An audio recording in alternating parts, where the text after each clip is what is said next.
evening. Let's see. Oops. La la la.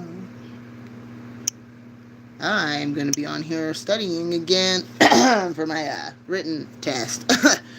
Okay, I left off on 18, but I have to reread the whole thing now.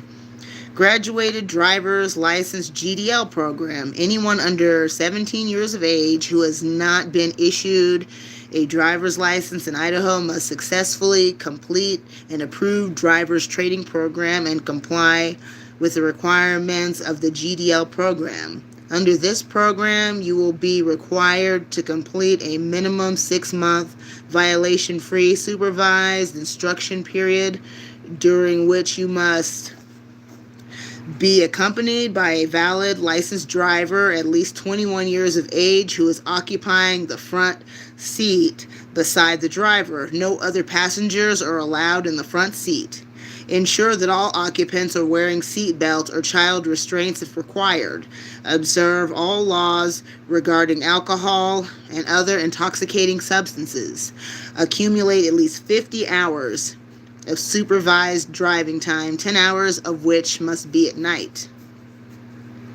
If you are convicted of violating any traffic laws while you are operating a vehicle under the supervised instruction period, the permit will be canceled and you must reapply for a new permit. Your minimum 6 months of supervised driving time starts over again with the issuance of a new permit.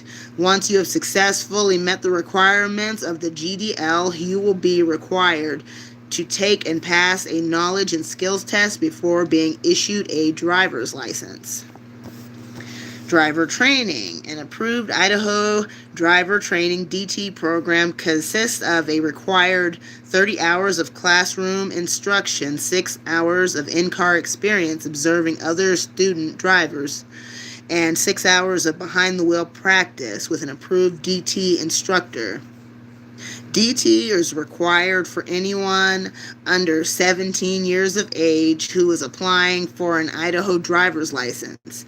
You must purchase a driver training instruction permit before attending any DT class. Okay, let's see. The Idaho Department of Education provides approved DT courses through public schools in most Idaho school districts. The courses are open to all Idaho residents between the ages of 14 and a half and 21, even if they are not public school students. DT classes are also available through private DT schools. Refer to sde.idaho.gov/student-engagement/driver-ed. Okay, that's a mouthful. That's crazy. All right. If you are 17 years of age and have completed DT in another state while a resident of that state but have not been licensed in that state, you will be required to provide acceptable proof of completion of an approved DT course from that state.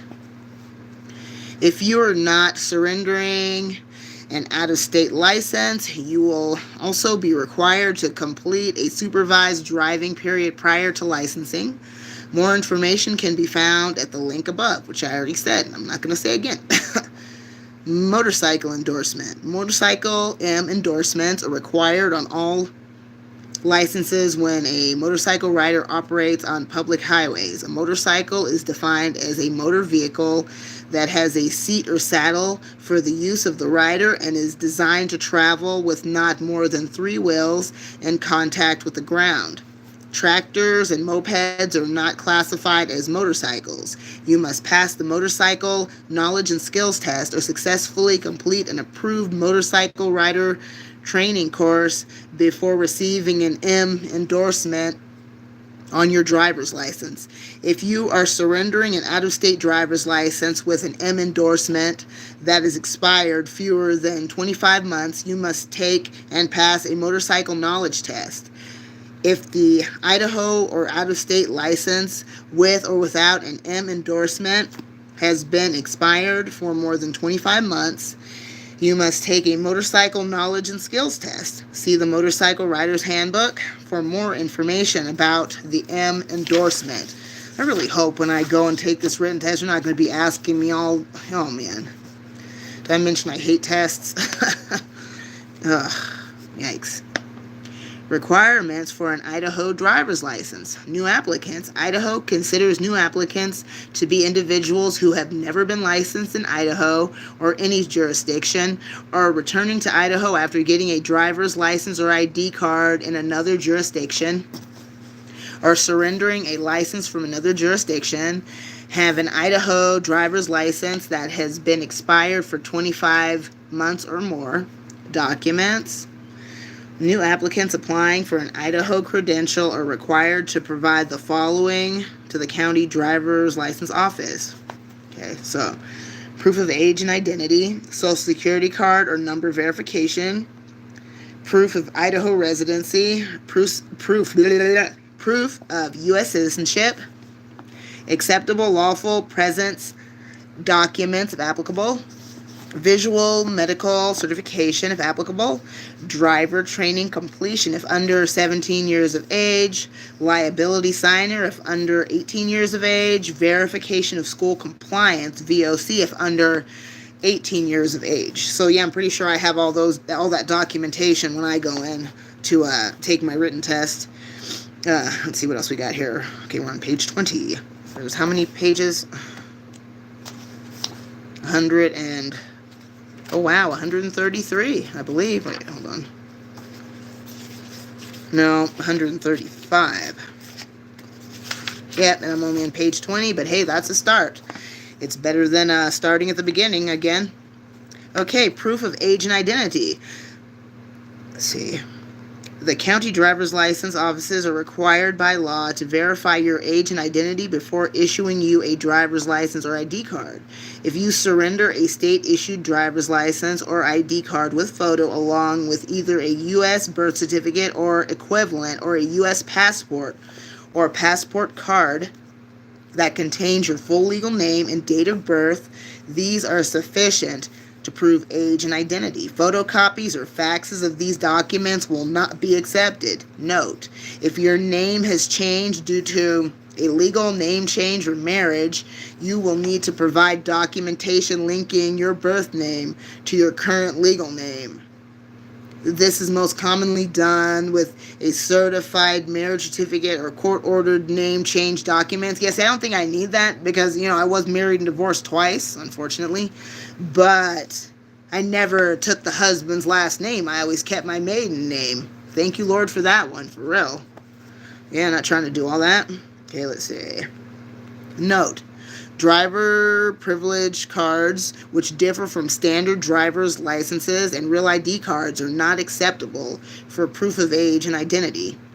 Driver's licenses and ID cards issued from other states are not acceptable forms of identity in Idaho unless they are accompanied by a U.S. birth certificate or equivalent. And that's something I would stress to you all out there who don't have an actual physical copy of your birth certificate. It's one of those things you really might want to do. For this, obviously, but also if you're wanting to get a passport, which I've thought about, Morgan and I getting passports or whatever, just to have them, because we're not very far from the Canadian border, and I've never been to any other countries. So that would be kind of cool, but it's a long, drawn-out process, and, for starters, I have to get, licensed here in the state of Idaho, and I guess we'll see where we go from there. Let's see. Minor children under the age of 18 do not need a photo ID. Parents or legal guardians can provide their own photo ID along with the child's certified original birth certificate and, if needed, documentation to support guardianship. If the minor child brings in an acceptable photo ID from the list provided, no extra identification from a parent or guardian will be necessary. See Table 1. If you do not have an Idaho credential or photo or a U.S. passport or U.S. passport card, you must provide a U.S. certified birth certificate and an acceptable photo identity document from Table 1 below. If the birth certificate does not match your current name, such as maiden name versus married name, a secondary document, such as a certified marriage certificate from Table 2, must be provided. And like I said, I kept my maiden name. I would really like to go, honestly, I want to go back to 1996 and get a copy of my marriage license application that I filled out with this dude that I was married to the first time, which technically we weren't even married because everything that he put on that license application was a lie. So I just want to get a copy of that so I can sit here and laugh with y'all when I read it to you and show you how unbelievably just, I don't know, it's just bizarre that someone would do that. But then again, the more I watch these true crime stories or watch the news, I realize it's really not that uncommon for people to fake their identity and to lie about everything just so they can, do whatever they feel like doing. It's way more common than people realize. Sickening, but really, really common. Let's see. Table 1. Acceptable photo identity documents other than state-issued driver's license or ID card. Idaho issued driver's license or identification card expired less than 5 years. Out of state issued driver's license or identification card expired less than 5 years. Acceptable valid Department of Homeland Security DHS photo card document. U.S. military ID card or U.S. retired military card. U.S. military dependence card, which I had one of those up until I turned 18 and I was no longer, I no longer got the military benefits. It was my dad that was in the Army. And I was covered under their medical coverage until I turned 18. Let's see. Valid U.S. passport or U.S. passport card. Original citizenship naturalization document. Foreign passport. Concealed weapons permit issued by the state of Idaho. Not expired for more than 1 year. Veterans Universal Access Card with photo. Native American ID card with photo. Transportation Workers Identity Credential, TWIC, junior or senior high school, not college or university photo card, junior or senior high school, college, university, or military annual yearbook, Idaho Department of Corrections photo ID card, Idaho Department of Juvenile Corrections photo ID card. And this is where I'm going to end things for this evening. Those of you who are still watching this, thank you for sticking with me. Like I said, this is all about me being held accountable and having to get this done as soon as possible. Taking my test so I can transfer my driver's license. So like I said, if y'all are struggling and need to do that too, it's not out of the realm of possibility. I know it's boring to study and stuff, but it's worth it in the end. So thank you all for watching this. Have a wonderful Saturday night. God bless you all. And if you're not a subscriber to this channel, please subscribe. Have a wonderful night, everyone. Bye-bye.